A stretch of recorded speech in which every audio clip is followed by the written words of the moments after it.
ಅಲ್ಲಿ ಮಾತಾಡಿರ್ತಕ್ಕಂಥದ್ದು. ಸೊ ಅದಕ್ಕೋಸ್ಕರ ನನ್ನದೊಂದು ಸಲಹೆ ಇರ್ತಕ್ಕಂಥದ್ದು, ಈ 3 ತಿಂಗಳು ಏನು ಹೇಳಿದ್ರಲ್ಲ, ಆದಷ್ಟು ಶೀಘ್ರದಲ್ಲಿ 15 ದಿನ 1 ತಿಂಗಳು ಟೈಮ್ ಬೌಂಡ್ ಕೊಟ್ಕೊಂಡು ಹಗಲು ರಾತ್ರಿ ಮಾಡಿ. ಯಾಕಂದರೆ ಇನ್ನು 3 ತಿಂಗಳು ಜನ ಆತಂಕದಲ್ಲಿ ಕಾಯೋಂಥದ್ದು ಬೇಡ. ಯಾಕಂದರೆ ಇದು ಭಾಳ ಸೂಕ್ಷ್ಮವಾದಂಥ ವಿಚಾರ. ಗೃಹ ಸಚಿವರು ಅದನ್ನು ಸ್ವಲ್ಪ ಬೇಗ ಮಾಡಬೇಕು.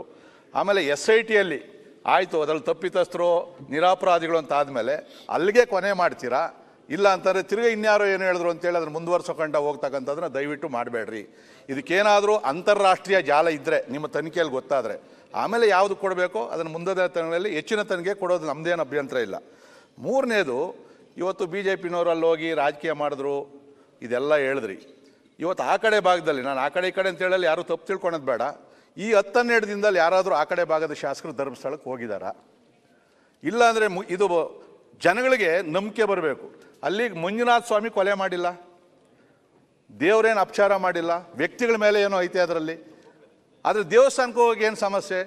ದಯವಿಟ್ಟು ನಮ್ಮ ಮುಖ್ಯಮಂತ್ರಿಗಳು, ಉಪಮುಖ್ಯಮಂತ್ರಿಗಳು ಶನಿವಾರ ಬಸ್ ಮಾಡಿಕೊಂಡು ಎಲ್ಲರನ್ನೂ ಕರ್ಕೊಂಡು ಒಂದ್ಸರಿ ದೇವಸ್ಥಾನಕ್ಕೆ ಹೋಗಿ ಪೂಜೆ ಮಾಡ್ಕೊಂಡು ನಮಸ್ಕಾರ ಹಾಕಿ ಬನ್ನಿರಿ. ಜನಗಳ ನಂಬಿಕೆ ಬರ್ತದೆ, ಜನಗಳ ನಂಬಿಕೆ ಬರ್ತದೆ. ಅಲ್ಲ ಹೇಳಿದೆ ನಾನು,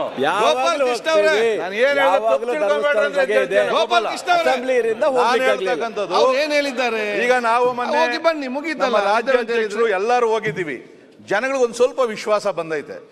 ಮುಖ್ಯಮಂತ್ರಿಗಳು ತಾವು ಹೋದ್ರೆ ಇಡೀ ದೊಡ್ಡ ಇಂಪ್ಯಾಕ್ಟ್ ಆಗ್ತದೆ. ದೇವಸ್ಥಾನಕ್ಕೆ ಹೋಗ್ರಿ, ದೇವ್ರ ನಮಸ್ಕಾರ ಹಾಕ್ರಿ, ದೇವ್ರಿಗೆ ಏನು ಅಪಚಾರ ಆಗಿಲ್ಲ ಅಂತ ಹೇಳಿದ್ರೆ ನಮಗಿನ ಜಾಸ್ತಿ ಹೆಸರು ನಿಮಗೆ ಬರ್ತದೆ. ಆಯ್ತು ವಿಶ್ವನಾಥ್, ದಯವಿಟ್ಟು ಹೋಗಿ ಬನ್ನಿ ಅಂತಕ್ಕಂಥ ಒಂದು ಸಲಹೆಯನ್ನು ಕೊಡ್ತಾ ಇದ್ದೀನಿ.